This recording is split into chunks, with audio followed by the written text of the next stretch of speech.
ಏನಂತ ಉತ್ತರ ಬಂತು? ಯಾಕಂದರೆ ಈ ಥರದೊಂದು ಲೈಫು ಮತ್ತು ಹಿಂಗಿದ್ರು ಕೂಡ ಅಷ್ಟೊಂದು ಸರಳವಾಗಿ ಸಿಂಪಲಾಗಿ ಬದುಕೋದಿಲ್ಲ, ಅದು ಭಾಳ ಕಷ್ಟ.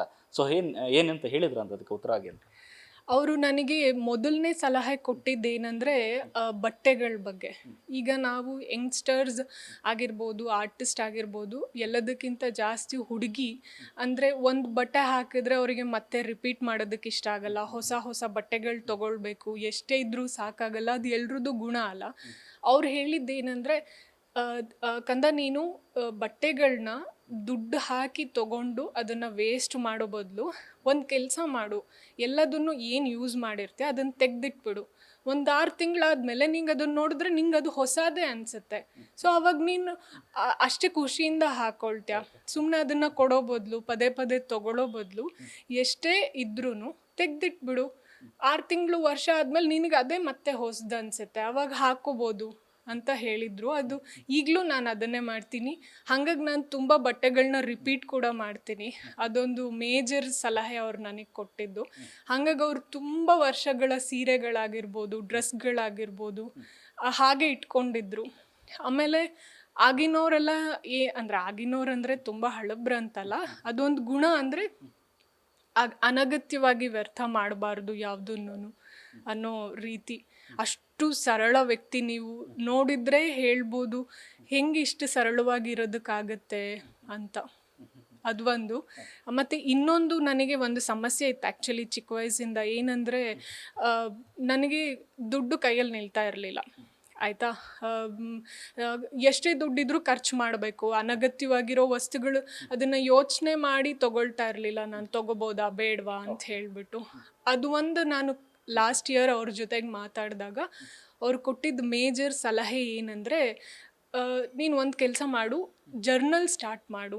ಪ್ರತಿದಿನ ನೀನು ಏನು ಖರ್ಚು ಮಾಡ್ತೀಯಾ ಅದನ್ನು ಬರೆದಿಡೋದಕ್ಕೆ ಶುರು ಮಾಡು. ಏನದು, ನೀನು ಏನಕ್ಕೆ ಖರ್ಚು ಮಾಡಿದ್ಯಾ, ಎಷ್ಟು ಖರ್ಚು ಮಾಡಿದ್ಯಾ. ನಾನು ಈಗಲೂ ಅದೇ ಕೆಲಸ ಮಾಡೋದು. ಇದು ನನ್ನ ತಂದೆಯಿಂದ ಬಂದಿರೋದು, ಅಪ್ಪನಿಂದ ಬಂದಿರೋದಿದು.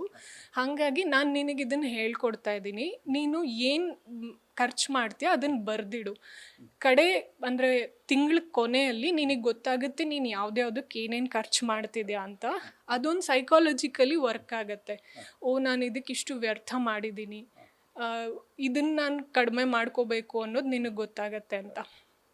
ನಿಮಗೆ ಗೊತ್ತಿಲ್ಲ, ಇದು ನನಗೆ ಸಣ್ಣ ವಯಸ್ಸಿಂದನೂ ಸಮಸ್ಯೆ ಇತ್ತು. ನಾನು ತುಂಬ ಪ್ರಯತ್ನ ಪಡ್ತಾ ಇದ್ದೆ ಹೆಂಗೆ ಇದನ್ನು ಸರಿ ಮಾಡೋದು ಅಂತ ಹೇಳಿಬಿಟ್ಟು. ತುಂಬ ದೊಡ್ಡ ಸಮಸ್ಯೆ ಇದು ಜೀವನದಲ್ಲಿ. ಅಂದರೆ ಮನಿ ಮ್ಯಾನೇಜ್ಮೆಂಟ್ ಅನ್ನೋದು ಎಲ್ಲರೂ ಕಲೀಲೇಬೇಕಲ್ವಾ. ಅದು ಶುರು ಮಾಡಿದ್ದು, ನನ್ನ ಹತ್ರ ಬುಕ್ ಇದೆ, ನಾನು ಈಗಲೂ ಅದು ಜರ್ನಲ್ ಇವತ್ತಿದ್ದು ಕೂಡ ಬರೆದಿದ್ದೀನಿ. ಪ್ರತಿಯೊಂದೂ ಅಂದರೆ ಅವ್ರು ಹೇಳ್ಕೊಟ್ಟಿದ್ದೆ ಇದೆಲ್ಲ. ಬಟ್ ನೀವು ಝೂಮ್ ಮಾಡಿದ್ರೆ ನನ್ನ ಎಕ್ಸ್ಪೆನ್ಸಸ್ಸು, ನನ್ನ ಇದೆಲ್ಲ ಇರುತ್ತೆ. ಇದನ್ನು ಅವರೇ ಹೇಳ್ಕೊಟ್ಟಿದ್ದು, ಈ ಜರ್ನಲ್ನ. ಸೊ ಇದನ್ನು ಅವ್ರ ಜೊತೆಗೆ ಮಾತಾಡಿದಾಗಿಂದ ರೆಕಾರ್ಡ್ ಆಫ್ ಡೈಲಿ ಎಕ್ಸ್ಪೆನ್ಸಸ್ ಅವರೇ ಅದನ್ನು ಹೇಳ್ಕೊಟ್ಟಿದ್ದು. ಸೊ ಲಾಸ್ಟ್ ಇಯರ್ 2023ಇಂದ ಶುರು ಮಾಡಿರೋದು. ಸೊ ಇದನ್ನು ಅಪರ್ಣ ಮಾಮಿನೇ ಹೇಳ್ಕೊಟ್ಟಿದ್ದು, ಜುಲೈದು. ಹಾಂ, ಆವತ್ತಿಂದ ಇವತ್ತಿನವರೆಗೂ ನಾನು ಆ ಜರ್ನಲ್ನ ಮೇಂಟೈನ್ ಮಾಡ್ತಾ ಇದ್ದೀನಿ. ಮತ್ತು ಅದು ನನಗೆ ಬಹಳ ಬಹಳ ಉಪಯೋಗ ಆಗಿದೆ. ಇದನ್ನು ಅಪರ್ಣ ಮಾಮಿನೇ ಹೇಳ್ಕೊಟ್ಟಿದ್ದು. ಹಾಂ, ಸೊ ತುಂಬ ಧನ್ಯವಾದಗಳು ಮಾಮಿ.